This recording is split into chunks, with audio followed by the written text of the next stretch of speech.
Alright, what's going on today, YouTube? Welcome back to your favorite cyclist YouTube channel. This week, we're talking about the Smith Triad helmet. But before we get into today's video, if you are new to my channel, make sure you head down below, hit that subscribe button for me.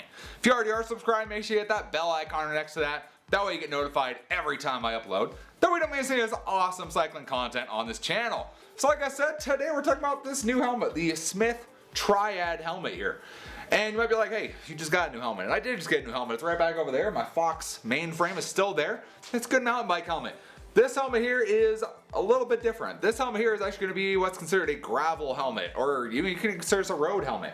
And really the biggest difference between a mountain and a road helmet is going to be the visor. No visor on this guy. There's a visor on there. That one also comes a little bit more in the back right here, you know, where you might hit your head on a rock or something. So this is what you consider a gravel helmet. So Smith sent me out this helmet as part of the Pearl Izumi Breakaway Bash at Sea Otter, and at first I thought the same thing. This is a cool helmet. Ignore the GoPro mount. That's mine. But it comes just like this, and I'm like, that's kind of a neat helmet. You know, it's got some cool little topographical things on the back here. Just black, matte black. I'm like, that's a pretty neat helmet. I like it. And I was like, okay, got a helmet, cool.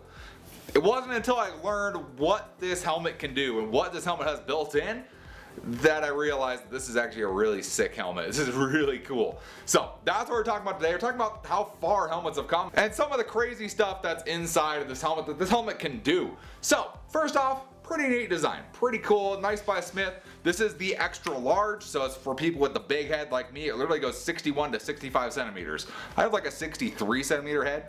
This thing fits me great. This is like the best fitting helmet I've ever owned in my life. It has really breathable vents without letting anything through. I've had bees fly in my vents before and actually sting me in the head. So it has kind of little vents over here that cover those up but still let all the air flow through.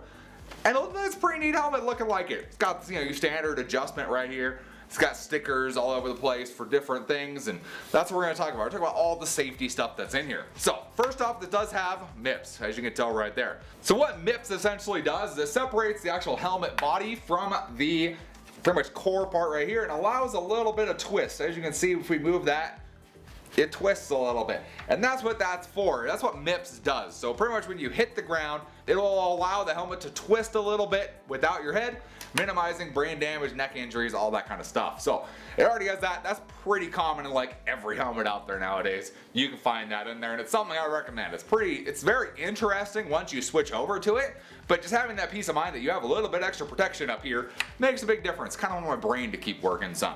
So the next thing this has, it's on top of MIPS, you know, on top of all that other stuff, you're gonna be with this K or the core, what is it? Or the Koroyd. I don't know if it's in there. Koroyd, what we're going to call it. So what that is, essentially that's a crumple part of this helmet. I think that's actually what these little vents are here. What that does is it instantly crumples consistently on impact. It absorbs energy through 80% of the material thickness, and then of course it protects you without compromising weight or anything like that. So I believe that's actually what these guys are up here. Is that's the Koroyds. Yeah, Koroyds. I think that's right. That's the Koroyds here, so pretty much that adds a bunch of absorption just through right in the front. And so if you were to smack your head in the front on something, that's all gonna absorb that up and should make you not have a huge headache or concussion afterwards. So it has that built in too. Never seen that before until this helmet. So I thought that was pretty neat. The last thing this helmet has is what was a game changer to me and I've never seen before ever. And that was called the ALEC sensor. Now supposedly some people have heard about this. I have never heard about this before. So it's a crash sensor. So it has reliable crash detection and automated rescue, and it's built into this helmet. And I went, what? And it's funny, so this helmet came with a USB-C cord. And I went, it's a helmet. Like, how are you supposed to charge a helmet, right? Doesn't make any sense. However, on the back here, on your adjustment dial right here, is the actual sensor itself, the crash sensor. And it can be recharged. Supposedly it lasts, I think it was like 2 weeks to a month, based on how much you ride. So you can charge that up USB-C, and this detects if you are ever in a crash, and you can notify people for it.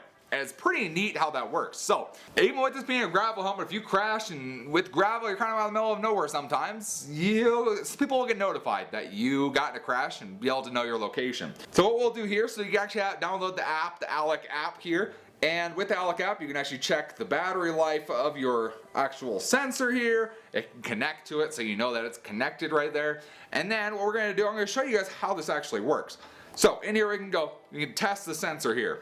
So it's going to go ahead and reduce the sensitivity on it, and then we're just going to go ahead and slap the helmet, and it's going to trigger that there was a crash. So you're riding down the road, riding down the gravel road, and a deer jumps out in front of you. No, I'm just kidding, not a deer. You fall over, you crash on your bike, you wipe out in the corner real hard, and you crash a little bit there, and it crashes for you right there. So it's all your network was informed. We informed your rescue network about your emergency. You can cancel it at any time. Let anybody know nearby that has this app as well, so someone could come and save you that you don't know anything, you never met them before. And it contacts your emergency contacts on there as well. And of course you can call 911. It says 112, but it's 911. It's what it should be. So then of course we can go down here and just cancel alert if you're actually okay, and it just had a false alarm or something like that. You can do that, but I haven't had a false alarm with this guy in. It sat in the back of my truck all the way to Sea Otter, and it worked fine for me. I've ridden it a long time, and it hasn't had a problem. It hasn't gone off without purposefully needing to go off. And that's probably one of the best things about this helmet. One of the things I really like is that crash sensor built in. It kind of makes me want to get one for my mountain bike as well, so I can use one mountain biking, because it lets everybody know where you are, lets your emergency contact know, lets any heroes around you know that you need help, and they can get out there and help you without you having to do anything. Because a lot of times you crash on your bike, it takes you a second to get up. I don't think anybody gets up really fast from a bike crash, so it takes you a second.